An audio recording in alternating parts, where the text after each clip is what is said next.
As the rush by the Jamaica Football Federation and the Jamaican technical staff continues to get more England-born players into the Reggae Boys team, there is one dynamic that is going unnoticed.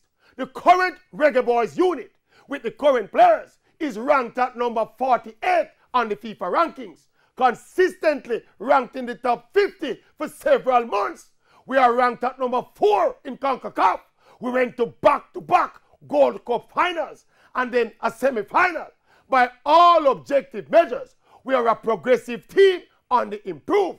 Now with this latest rush to get more England-born players, the message we're sending to these original players who set the current foundation is that they're not good enough. Yes, and that desperate help is needed from England to help us to qualify for the World Cup.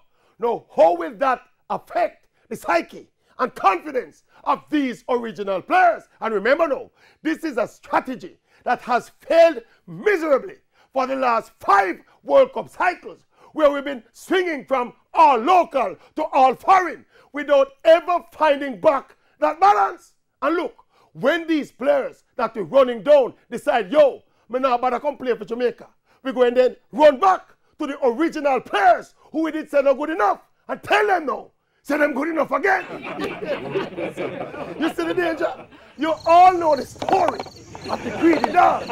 We're losing both.